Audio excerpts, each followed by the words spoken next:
ഇത് kidney stone ശമിക്കാനായിട്ട് ഉപയോഗിക്കുന്നുണ്ട്. അതുപോലെ യൂറിനറി ട്രാക്റ്റുമായിട്ട് ബന്ധപ്പെട്ട് വരുന്ന ഒരുപാട് രോഗാവസ്ഥകൾ ചികിത്സിക്കാനായിട്ട് ഉപയോഗിക്കുന്നുണ്ട്. ഏറ്റവും പ്രധാനമായിട്ട് വെയിറ്റ് മാനേജ്മെന്റിന്, അമിത ശരീരഭാരം നിയന്ത്രിക്കാനായിട്ടൊക്കെ സഹായകരമാണ്. ശരീരത്തിന് ആവശ്യമായിട്ടുള്ള പോഷകങ്ങൾ ധാരാളമായിട്ട് അടങ്ങിയിട്ടുള്ളത് കൊണ്ട് ഇതൊരു സൂപ്പർ ഫുഡ് എന്നാണ് വിളിക്കപ്പെടുന്നത്. ഒരുപാട് ആയുർവേദ ഔഷധങ്ങൾ തയ്യാറാക്കാനായിട്ടും ഉപയോഗിച്ചു വരുന്നുണ്ട്. ഇതിന്റെ വിശദാംശങ്ങൾ നമുക്കൊന്ന് പരിശോധിക്കാം. ഏറ്റവും ആദ്യമായിട്ട് ആയുർവേദ ഗ്രന്ഥങ്ങളായിട്ടുള്ള ഭാവപ്രകാശ നിഘണ്ടുവിലും ചരക സംഹിതയിലും ഒക്കെ കുലത്തം എന്നാണ് മുതിരയെ വിളിച്ചിട്ടത്. മുതിര മലയാളം. ഇതിന്റെ രസഗുണ വീര്യവിഭാഗങ്ങൾ, ആയുർവേദ ഗ്രന്ഥങ്ങളിൽ പറഞ്ഞു വെച്ചിട്ടുള്ള രസഗുണ വീര്യവിഭാഗങ്ങൾ, ആയുർവേദ പ്രോപ്പർട്ടീസ് എന്തൊക്കെയാണെന്ന് പരിശോധിക്കാം. കഷായ കഡു രസമാണ്, ലഘുരൂക്ഷ ഗുണത്തോടു കൂടിയതാണ്, ഉഷ്ണവീര്യമാണ്, അതുപോലെ കഡു വിഭാഗമാണ്. ദോഷകർമ്മം പറയുകയാണെങ്കിൽ വാതകപ ദോഷങ്ങളെ ക്ഷയിപ്പിക്കുന്നു, പിത്തദോഷത്തെ വർദ്ധിപ്പിക്കുന്നു. ഇതാണ് ഇതിന്റെ ആയുർവേദ പ്രോപ്പർട്ടീസ്. അതുപോലെ തന്നെ ആയുർവേദ ഗ്രന്ഥങ്ങളിൽ ഇതിന്റെ പ്രയോജനങ്ങൾ പറഞ്ഞിട്ടുള്ളത് ദുഷിച്ച് വർദ്ധിച്ചിരിക്കുന്ന മേധോധാതുവിനെ ക്ഷയിപ്പിക്കുന്നതിന് സഹായകരമാകുന്നു. അതുപോലെ കപദോഷം വർദ്ധിച്ചുണ്ടാകുന്ന അത്തരം രോഗാവസ്ഥകളെ ചികിത്സിക്കുന്നതിനും ഉപയോഗിച്ചു വരുന്നുണ്ട്. മറ്റു ഗുണങ്ങൾ ആയുർവേദ ഗ്രന്ഥങ്ങളിൽ പറഞ്ഞിട്ടുള്ളത് അശ്മരീ ഭേദനം, അതായത്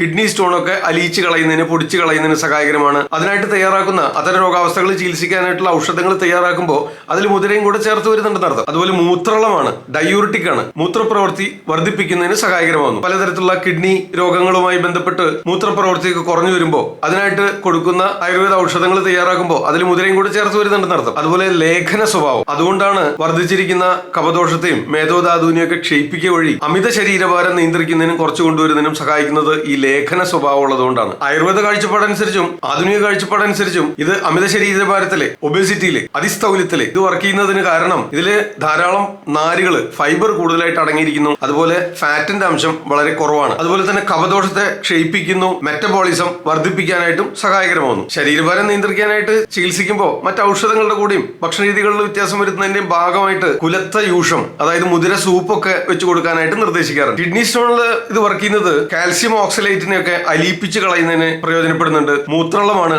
ഡയൂറിറ്റിക് ആണ്. ആ കല്ലുകൾ രൂപാന്തരപ്പെടുന്ന ആ പ്രക്രിയയെ കുറച്ചു കൊണ്ടുവരുന്നു, നിയന്ത്രിക്കുന്നു. ആ രീതിയിലാണ് ഇത് കിഡ്നി സ്റ്റോണിലൊക്കെ വർക്ക് ചെയ്യുന്നത്. പ്രമേഹ രോഗികൾക്ക് മുതിരയുടെ ഉപയോഗം എങ്ങനെയാണ് പ്രയോജനപ്പെടുന്നത് നോക്കാം. ഗ്ലൈസിമിക് ഇൻഡെക്സ് വളരെ കുറവാണ്. അപ്പൊ അതുകൊണ്ട് തന്നെ നമ്മൾ കഴിച്ചു കഴിഞ്ഞാൽ രക്തത്തിലേക്ക് പെട്ടെന്ന് അമിതമായിട്ട് പഞ്ചസാര ഉൽപ്പാദിപ്പിക്കപ്പെടുകയും രക്തത്തിൽ കലരുന്നതും വളരെ മന്ദഗതിയിലായിരിക്കും. പഞ്ചസാരയുടെ ആകിരണം സ്ലോ ഡൗൺ ചെയ്യുന്നു, ഇൻസുലിൻ സെൻസിറ്റിവിറ്റി വർദ്ധിപ്പിക്കുന്നു. ഈ രീതിയിലൊക്കെയാണ് പ്രമേഹ രോഗികൾക്ക് ഇത് പ്രയോജനപ്പെടുന്നത്. അടുത്തതായിട്ട് ഹൈ കൊളസ്ട്രോൾ ഉള്ളവർക്കും ഹൃദയത്തിന്റെ ആരോഗ്യം കാത്തുരക്ഷിക്കുന്നതിനും എങ്ങനെയാണ് സഹായകരമാണെന്ന് നോക്കാം. LDL കൊളസ്ട്രോളിനെ നിയന്ത്രിച്ചു കൊണ്ടുവരുന്നതിന്, കുറച്ചു കൊണ്ടുവരുന്നതിന് സഹായകരമാകുന്നുണ്ട്. അതുകൊണ്ട് തന്നെ കാർഡിയോവാസ്കുലർ ഡിസീസ്, ഹൃദ്രോഗങ്ങൾ നിയന്ത്രിക്കുന്നതിന് സഹായകരമാകുന്നുണ്ട്. അതുപോലെ ഈ റെസ്പിറേറ്ററി ട്രാക്റ്റുമായിട്ട് ബന്ധപ്പെട്ട് വരുന്ന രോഗാവസ്ഥകൾ, ഉദാഹരണത്തിന് തുമ്മലും ചുമയും കഫക്കെട്ടും ആസ്മയും, ഇത്തരം രോഗാവസ്ഥകളുണ്ടല്ലോ, റെസ്പിറേറ്ററി ട്രാക്റ്റുമായിട്ട് ശ്വസന നാളിയുമായി ബന്ധപ്പെട്ട് വരുന്ന രോഗാവസ്ഥകൾ, ഇവിടെയൊക്കെ തന്നെ ഈ കുലത്ത യൂഷം, അതായത് മുതിര കൊണ്ട് കഞ്ഞി വെച്ചോ സൂപ്പ് വെച്ചോ ഒക്കെ കൊടുക്കാനായിട്ട് നിർദ്ദേശിക്കുന്നുണ്ട്.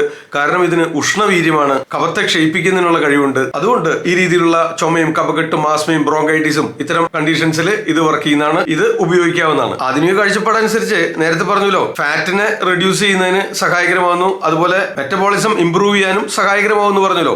അതുകൊണ്ട് തന്നെ PCOD, PCOS, ഒബേസിറ്റി റിലേറ്റഡ് ആയിട്ടുള്ള ഇൻഫെർട്ടിലിറ്റി, അനപത്യത, ഇത്തരം കണ്ടീഷൻസിലൊക്കെ ഔഷധങ്ങൾ നിശ്ചയിക്കുമ്പോൾ അതിന്റെ കൂടെ മുതിരയും കൂടെ ചേർത്ത് വരാറുണ്ട്. ഈ രീതിയിലുള്ള മുതിര സൂപ്പൊക്കെ നിങ്ങൾക്ക് തയ്യാറാക്കി ഉപയോഗിക്കാവുന്നതാണ്. ഉഷ്ണവീര്യമാണ്, കടുവിഭാഗമാണ്, പിത്തദോഷത്തെ വർദ്ധിപ്പിക്കുന്നതാണെന്നൊക്കെ പറഞ്ഞല്ലോ. അപ്പൊ അതുകൊണ്ട് തന്നെ അഗ്നിദീപ്തി ഉണ്ടാക്കുന്നതിനും ദഹനശക്തി വർദ്ധിപ്പിക്കുന്നതിനും അതുപോലെ തന്നെ ആമാവസ്ഥയെ, ശരീരത്തിലെ കുമിഞ്ഞുകൂടുന്ന ആമാവസ്ഥയെ, ടോക്സിക് എഫക്ട്സ്, ഇതിനെ ഇല്ലാതാക്കുന്നതിന്, നിർവീര്യമാക്കുന്നതിന് സഹായകരമാകുന്നുണ്ട്. ഇതിന്റെ ഉഷ്ണവീര്യവും കടുവിഭാഗവും അതുപോലെ തന്നെ ദീപന പാചന സ്വഭാവവും ഉള്ളതുകൊണ്ട്. ഇനി നമുക്ക് ഈ കുലത്തം അഥവാ മുതിര നമുക്ക് ഏതൊക്കെ രീതിയിൽ ഉപയോഗിക്കാൻ നോക്കാം. ഏറ്റവും ആദ്യമായിട്ട് കിഡ്നി സ്റ്റോണും മൂത്രനാളി സംബന്ധമായ രോഗാവസ്ഥകളും ഇത്തരം അവസ്ഥയിൽ ഉപയോഗിക്കാനായിട്ട് നമുക്ക് 1 ടേബിൾ സ്പൂൺ നല്ല പഴയ മുതിര എടുത്ത് ചതച്ചിട്ടിട്ട് 2 കപ്പ് വെള്ളം ഒഴിച്ച് നന്നായിട്ട് വെട്ടി തിളപ്പിക്കുക. നന്നായിട്ട് തിളപ്പിച്ച് പകുതിയാക്കി വെറ്റിച്ചതിന് ശേഷം, അതായത് 2 കപ്പ് വെള്ളം തിളപ്പിച്ച് പകുതിയാക്കി വെറ്റിച്ച് അരിച്ചെടുത്തിട്ട് അത് രാവിലെയും വൈകിട്ടും ദിവസം 2 നേരം ഭക്ഷണത്തിന് മുൻപായിട്ട് പതിവായിട്ട് സേവിക്കുന്നത് ഈ തരത്തിലുള്ള കിഡ്നി സ്റ്റോണും മൂത്രനാളി സംബന്ധമായ രോഗാവസ്ഥകൾ ശമിപ്പിക്കുന്നതിനും സഹായകരമാകുന്നതാണ്. ഈ റെസ്പിറേറ്ററി ട്രാക്റ്റുമായിട്ട് ബന്ധപ്പെട്ട് വരുന്ന രോഗാവസ്ഥകൾ, അതായത് ചുമയും കഫക്കെട്ടും ആസ്മയും, ഇത്തരം അവസ്ഥയിലൊക്കെ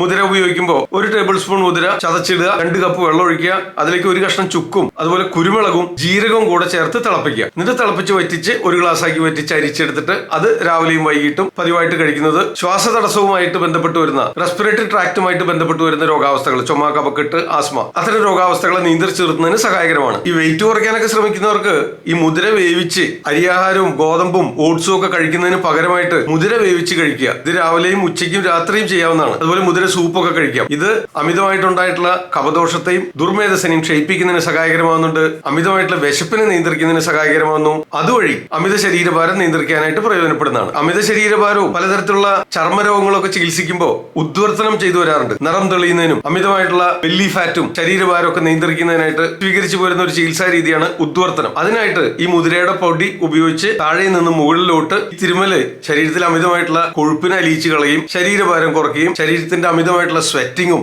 അമിത വിയർപ്പ് കാരണം ഉണ്ടാകുന്ന ശരീര ദുർഗന്ധവും ഒക്കെ നിയന്ത്രിച്ചു നിർത്തുന്നതിന് സഹായകരമാണ്. ചില ആയുർവേദ മരുന്നുകളെ പറ്റി പറയുകയാണെങ്കിൽ ഏറ്റവും പ്രധാനമായിട്ട് നിങ്ങൾക്ക് അറിയാവുന്നത് കോലകുലത്താദി ചൂർണം. ഇത് ഒരുപാട് ചൂർണ്ണക്കിഴികൾക്കും ഒക്കെ ഉപയോഗിക്കുന്ന ഒരു ഔഷധ ചൂർണമാണ്. ഉദ്വർത്തനത്തിനും ഈ കോലകുലത്താദി ചൂർണം ഉപയോഗിക്കാറുണ്ട്. ഇതിലൊരു പ്രധാന ചേരുവയാണ് മുതിര. അതുപോലെ കുലത്താദി കഷായം, കുലത്തയൂഷം, ഈ രീതിയിലൊക്കെ മുതിര ഉപയോഗിച്ചു വരുന്നുണ്ട് ആയുർവേദ ചികിത്സയിൽ. ചില കണ്ടീഷൻസിൽ മുതിരയുടെ ഉപയോഗം ഒഴിവാക്കേണ്ടതാണ്. അതായത് പ്രധാനമായിട്ടും തുടർച്ചയായിട്ട് അമിതമായിട്ട് സ്ഥിരമായിട്ട് അസിഡിറ്റി ഉള്ളവരാണെങ്കിൽ മുതിരയുടെ ഉപയോഗം ഒഴിവാക്കുന്നത് നന്നായിരിക്കും. കാരണം ഇതിന് ഉഷ്ണവീര്യമാണ്, കടുവിഭാഗമാണ്, പിത്തദോഷത്തെ വർദ്ധിപ്പിക്കുന്നതാണ് എന്നുള്ളതുകൊണ്ട് ഇത്തരം അവസ്ഥയിൽ മുതിര ഒഴിവാക്കാവുന്നതാണ്. അതുപോലെ തന്നെ പ്രഗ്നൻസി പീരീഡിലും മുതിരയുടെ ഉപയോഗം ഒഴിവാക്കുന്നത് നന്നായിരിക്കും. പ്രത്യേകിച്ച് ഒരു 7 മാസത്തിന് മുൻപൊക്കെ മുതിര തീർത്തും ഒഴിവാക്കുന്നത് നന്നായിരിക്കും. തീർച്ചയായിട്ടും ഒരു 3 മാസത്തിന് മുൻപെങ്കിലും മുതിര പൂർണ്ണമായിട്ടും ഒഴിവാക്കിയിരിക്കേണ്ടതാണ്. അതുപോലെ തന്നെ ഈ അസിഡിറ്റി മാത്രമല്ല, നെഞ്ചരിച്ചിലും പുളിച്ചുകേട്ടലും ഗ്യാസ്ട്രൈറ്റിസും ഇത്തരം കണ്ടീഷൻസിലും മുതിരയുടെ ഉപയോഗം കുറയ്ക്കുന്നതോ ഒഴിവാക്കുന്നതോ തീർച്ചയായിട്ടും നല്ലതാണ്. അതുപോലെ തന്നെ മുതിരയുടെ ഉപയോഗം ഒഴിവാക്കിയിരിക്കേണ്ട ചില അവസ്ഥകളാണ് രക്താർശസ്, ബ്ലീഡിംഗ് പൈൽസ്, അതല്ലെങ്കിൽ എക്സസീവ് മെൻസ്ട്രൽ ബ്ലീഡിംഗ്, തുടർച്ചയായിട്ട് പ്രൊഫ്യൂസ് ബ്ലീഡിംഗ് ഒക്കെ ഉള്ള അവസ്ഥയിലും മുതിരയുടെ ഉപയോഗം ഒഴിവാക്കുന്നത് നന്നായി.